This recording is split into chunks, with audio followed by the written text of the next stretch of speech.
आपको याद है लास्ट लेक्चर में हमने क्या पढ़ा था?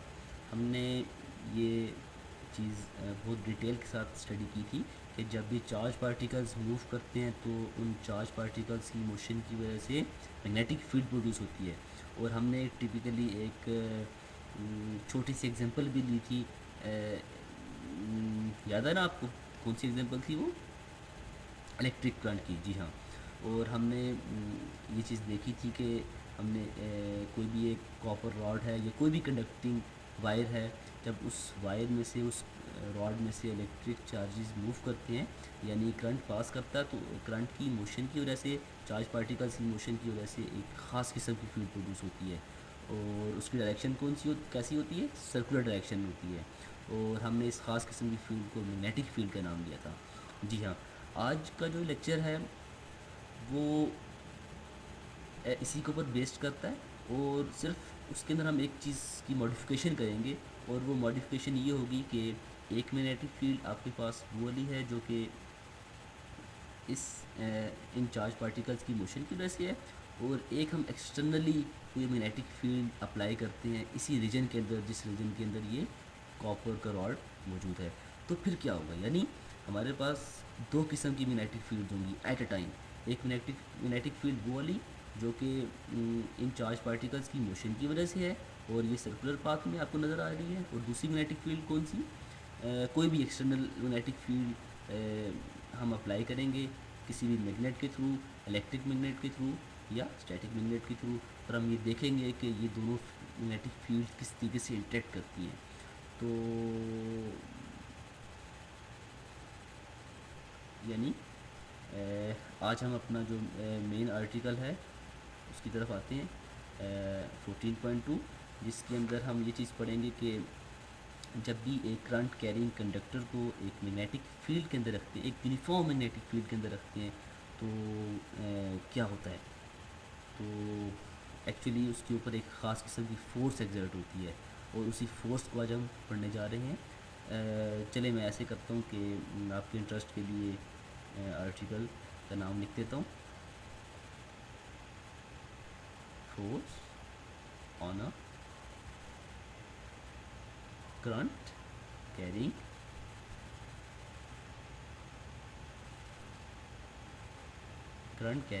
Conductor.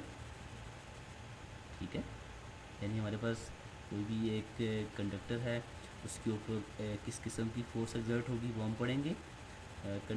Force on a current carrying conductor in a uniform magnetic field या बी फील्ड। ठीक है, अच्छा। तो ये हमारा आज का मेन आर्टिकल है। और मैं अपना आज का आर्टिकल स्टार्ट करने से पहले क्यों ना आपको एक छोटी सी कन्वेंशन जो हम यूज़ करते हैं मैग्नेटिक फील्ड की डायरेक्शन के लिए, उसको एलेबरेट कर दूं, जो कि आपको हेल्प देगी बाकी लेक्चर को स्टडी करने में, बुक को स्टडी करने में, और किसी भी आप इलेक्ट्रोमैग्नेटिज्म की बुक को जब स्टडी कर रही होंगी और उसके अंदर आपको मैग्नेटिक फील्ड की डायरेक्शन के लिए जो नोटेशन यूज़ होंगी उनको आप इजीली अंडरस्टैंड कर पाएंगे। तो अब हम आते हैं उस कन्वेंशन के ऊपर। तो अक्सर ये होता है कि मैग्नेटिक फील्ड की डायरेक्शन को रिप्रेजेंट करने के लिए हम दो किस्म के साइन यूज़ करते हैं, एक क्रॉस का और एक डॉट का। अच्छा, इस क्रॉस का और डॉट का मतलब क्या है? अगर magnetic field lines into the page होंगी, यानी जैसा कि आपको ये स्क्रीन नज़र आ रही है कंप्यूटर की, लैपटॉप की, अगर मैग्नेटिक फील्ड लाइंस इस स्क्रीन की तरफ जा रही हैं, इस स्क्रीन में से पास हो रही हैं, तो यानी आपसे दूर स्क्रीन की तरफ मैग्नेटिक फील्ड लाइंस की डायरेक्शन है, तो फिर आप क्या यूज़ करेंगे? क्रॉस का साइन यूज़ करेंगे।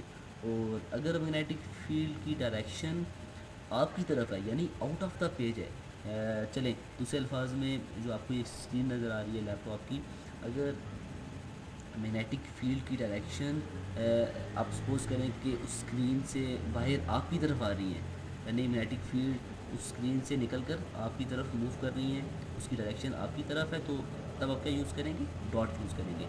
यानी दो तरह की सिमेट्रीज हो सकती हैं, दो तरह की डायरेक्शन को हम रिप्रेजेंट कर सकते हैं ग्राफिकली। एक को हम रिप्रेजेंट करते हैं क्रॉस के साथ और एक को हम रिप्रेजेंट करते हैं डॉट के साथ। तो क्रॉस हम कब यूज़ करेंगे, जब magnetic field lines into the page होंगी। और क्रॉस हम कब हम और डॉट हम कब यूज़ करेंगे, जब मैग्नेटिक फील्ड लाइंस की direction out of the page होगी। ओके, याद रहेगा ना आपको।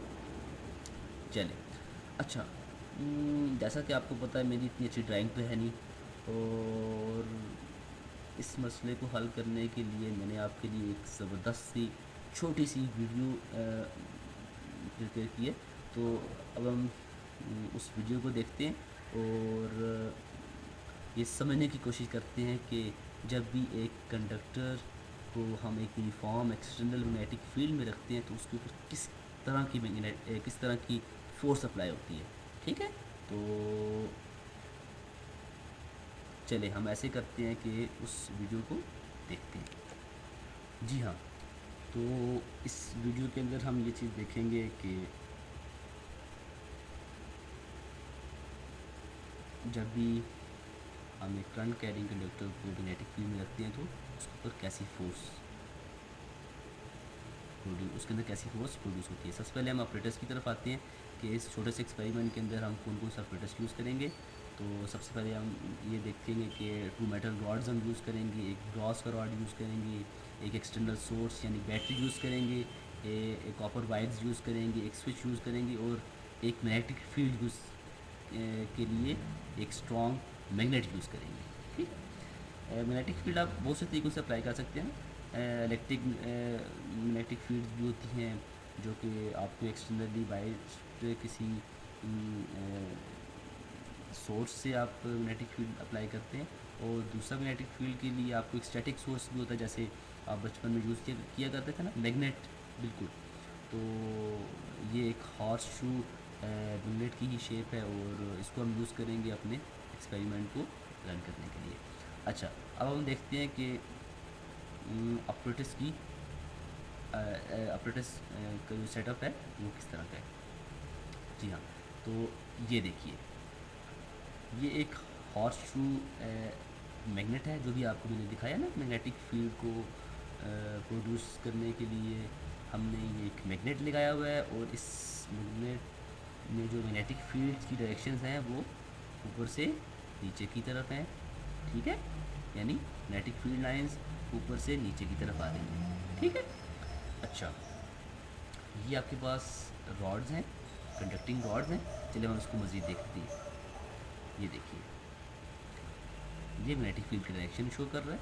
ठीक है, इस हॉर्स शू मैग्नेट की मैग्नेटिक फील्ड डायरेक्शन किस समत में, from upward to downward. Okay, अब हम ये देखते हैं, ये आपके पास एक मूविंग कंडक्टर है। ये आपके पास एक्चुअली दो रॉड्स हैं, एक रॉड ये वाला है और एक रॉड ये वाला है और तीसरा रॉड ये है जो कि इन दोनों ये भी कंडक्टर है और ये रॉड भी कंडक्टर है और तीसरा रॉड जो इसको ऊपर मूव कर सकता है ये भी कंडक्टर है। इन दोनों कंडक्टर्स को जैसा कि अभी हम देखेंगे कि हमने इन दोनों कंडक्टर्स को एक्सटर्नली बैटरी के साथ कनेक्ट किया। जी हाँ, ये देखा है, ये दोनों फिक्स्ड कंडक्टर्स हैं। ये दोनों, ये कंडक्टर और ये कंडक्टर मूव नहीं कर सकते, अलबत्ता जो आपके पास ये वाला रॉड है ना, ये मूव कर सकता है। तो इन दोनों रॉड्स को जो कि फिक्स्ड कंडक्टर्स हैं, इनको हमने एक्सटर्नली एक इलेक्ट्रिक फील्ड के साथ कनेक्ट किया हुआ है। ये आपको वाइट नज़र आ रही है, यस, ये पॉजिटिव और ये नेगेटिव। अच्छा, अब हम ये देखते हैं कि हो क्या रहा है। ये देखिए, ये हमने उन जो रॉड थे ना, ये एक रॉड ये वाला और दूसरा रॉड ये वाला, इसको हमने एक इलेक्ट्रिक सर्किट के थ्रू एक बैटरी के साथ कनेक्ट किया हुआ है और एक इसके साथ हमने स्विच अटैच किया हुआ है।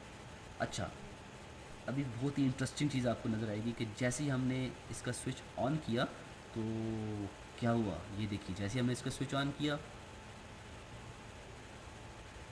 वाह, ये क्या, दोबारा देखते हैं हम इसको। जैसे ही हमने इसका स्विच ऑन किया, रॉड स्लाइड करना शुरू हो गया, रॉड मूव करना शुरू हो गया। ये कैसे हुआ। अच्छा, चलें देखते हैं, इसकी फ़िज़िक्स को स्टडी करते हैं। ये देखिए, ये आपके पास इलेक्ट्रिक चार्जेस जो कि करंट प्रोड्यूस कर रहे हैं, यहाँ पे आए। आपको पता ना, ये भी एक, जैसा कि मैंने आपको भी बताया कि ये भी एक कंडक्टर है, ये रॉड भी कंडक्टर है। इलेक्ट्रिक करंट यहाँ से पास हुआ और इस पाथ के थ्रू इस डायरेक्शन में गया, तो फिर क्या हुआ ये देखिए।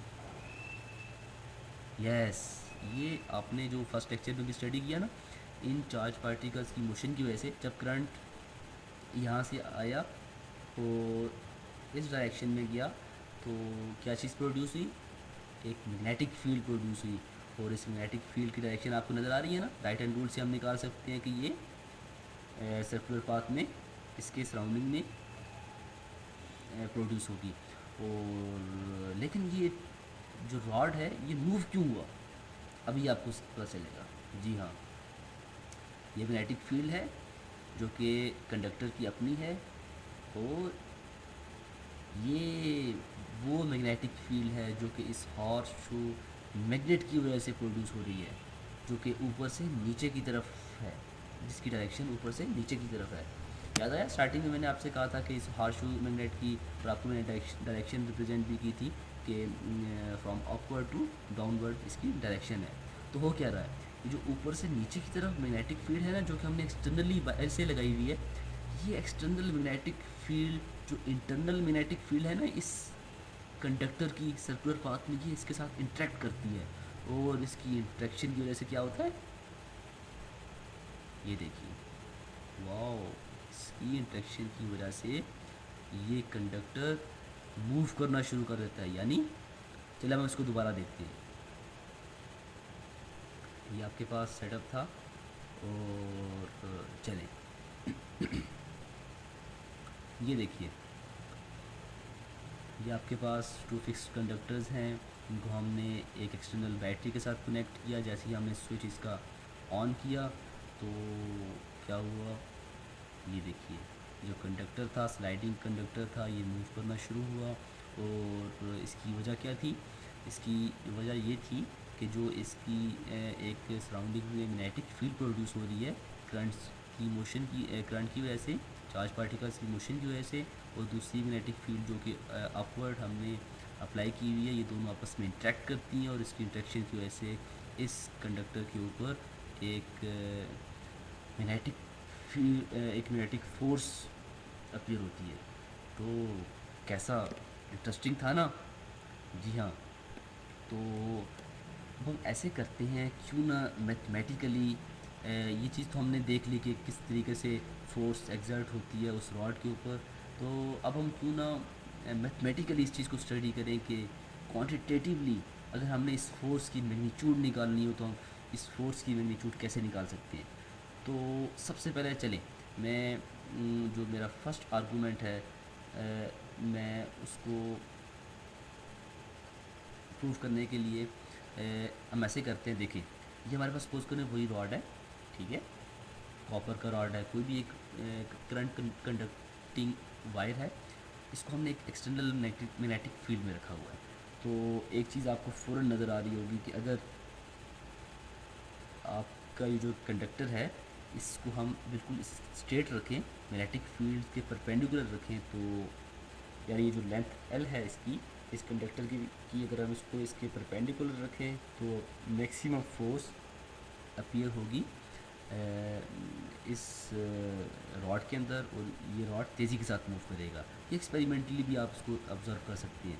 तो यहाँ से हम सबसे जो फर्स्ट स्टेप है हमारा, वो हम प्रूव कर सकते हैं, या उसको रिप्रेजेंट कर सकते हैं मैथमेटिकली। वो ये है कि एफ जोन सा है, यानी कि जो फोर्स है, ये वो फोर्स है जो कि भी आपने देखा ना, जिसकी वजह से कंडक्टर मूव कर रहा था। जी हाँ, ये फोर्स जोन सी है वो डायरेक्टली प्रोपोर्शनल है साइन ऑफ अल्फ़ा के। साइन ऑफ अल्फ़ा आपको क्लियर हुआ ना। चलिए मैं दोबारा दिखाता हूँ आपको। ये देखिए, ये साइन ऑफ अल्फ़ा कर लें, साइन ऑफ थीटा कर लें, चूँकि आपकी बुक में अल्फ़ा डिनोट हुआ, तो इस वजह से मैंने अल्फ़ा लिखा है उसको। तो ये आपको नज़र आ रहा है कि F is directly proportional to sine of alpha, यानी अल्फ़ा जितना आपके पास ग्रेटर होगा, 90 डिग्री होगा, तो ज़्यादा मैग्नेटिक फील्ड पास करेंगी, ज़्यादा मैग्नेटिक फील्ड पास करेंगी तो आपके पास फोर्स भी ज़्यादा प्रोड्यूस होगी। अच्छा, अब हम आते हैं दूसरी चीज़ के ऊपर। Number one. नंबर टू जो चीज़ हमने कंसीडर की वो ये थी कि जो फोर्स है ये एक और चीज़ की भी डायरेक्टली प्रोपोर्शनल है, और वो है लेंथ ऑफ द कंडक्टर। यानी जो जिस तरीके से भी आपको नजर आया ना, ये कि अगर हम इस जो जैसे हमने एग्जांपल ली थी कॉपर रॉड की, अगर हम इसकी लेंथ को इंक्रीज़ कर दें, ठीक है, तो इसकी लेंथ के इंक्रीज़ करने से इसके अंदर जो एक्सटर्नल मैग्नेटिक फील्ड की वजह से जो फोर्स प्रोड्यूस होगी वो भी इन्हेंस हो जाएगी।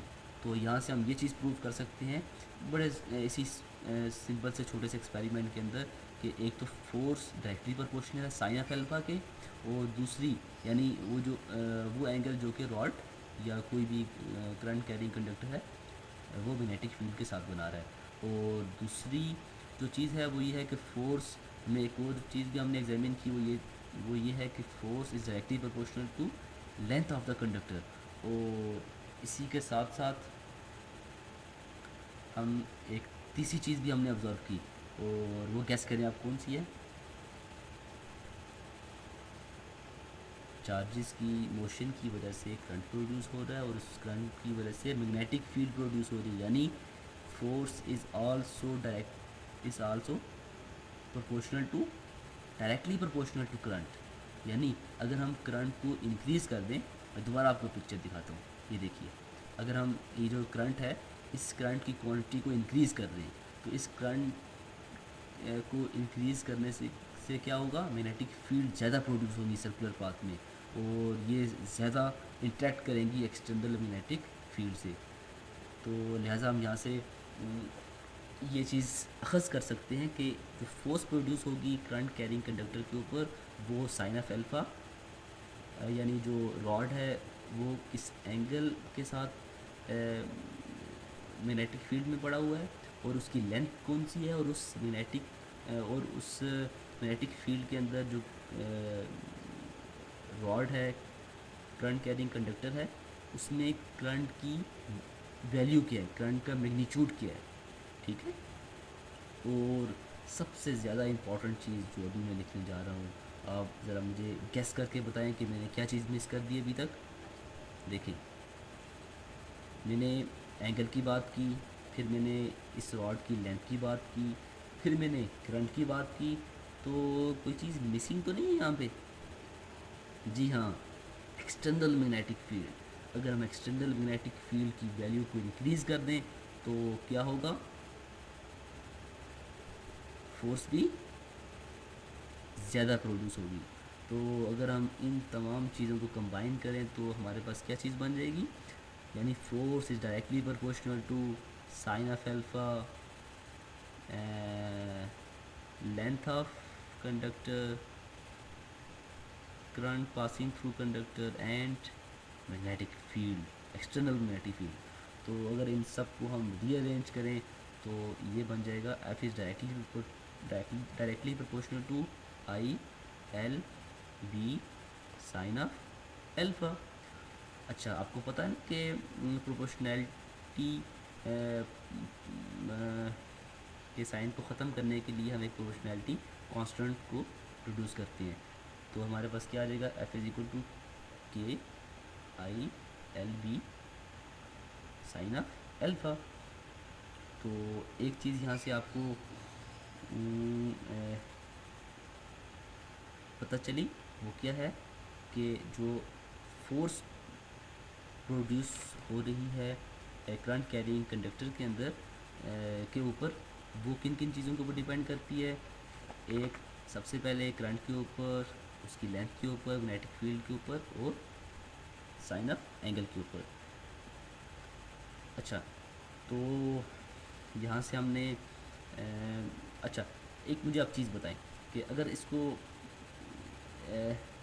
साइन ऑफ अल्फ़ा को अगर हम रिप्रेजेंट करना चाहें वेक्टोरियल फॉर्म में तो किस तरीके से कर सकते हैं। देखें, आपको पता है ना कि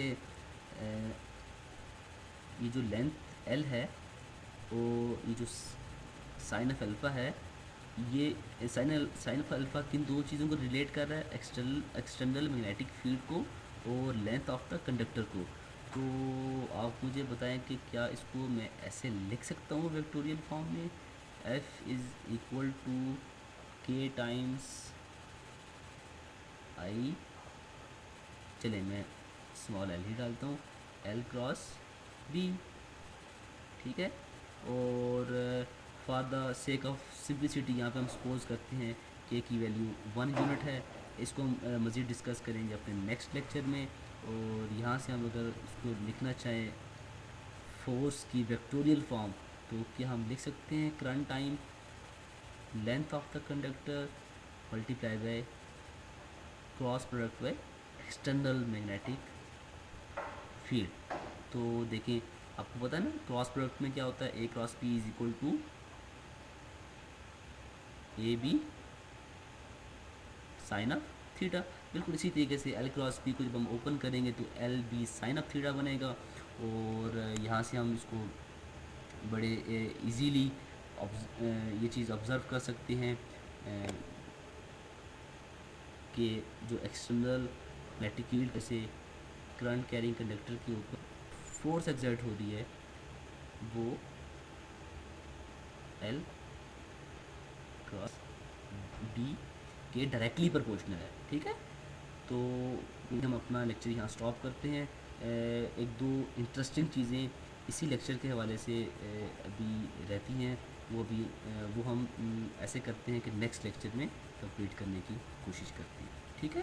तो आज के लेक्चर में हमने क्या चीज़ पढ़ी कि जब ये करंट कैरिंग कंडक्टर को हम एक्सटर्नल मैग्नेटिक फील्ड के अंदर रखते हैं तो एक जो एक्सटर्नल मैग्नेटिक फील्ड है वो उस करंट कैरिंग कंडक्टर की अपनी जो मैग्नेटिक फील्ड है जो कि सर्कुलर पाथ में होती है, जो कि हमने चैप्टर नंबर 1 में वो लेक्चर नंबर 1 में वो डिटेल के साथ स्टडी की है, उसके साथ इंटरेक्ट करती है। उस मैग्नेटिक फील्ड के साथ इंटरेक्शन की वजह से इस रॉड के ऊपर, इस करंट कैरिंग कंडक्टर के ऊपर एक ख़ास किस्म की फील्ड, एक ख़ास किस्म की फोर्स अप्लाई होती है। और ये फोर्स हमने क्वालिटेटिवली क्या चीज़ ऑब्ज़र्व की कि ये इस एंगल के ऊपर डिपेंड कर रही है जो ये रॉड एल बना रहा है, और इसके अंदर जो करंट पास कर रहा है उसके ऊपर डिपेंड कर रहा है, और कितनी मैग्नेटिक फील्ड हमने अप्लाई की है इसके ऊपर भी अप्लाई कर रहा है। तो उम्मीद है आज का लेक्चर आपको समझ आया होगा। नेक्स्ट लेक्चर में हम इसी टॉपिक को प्रोसीड करेंगे। ओके।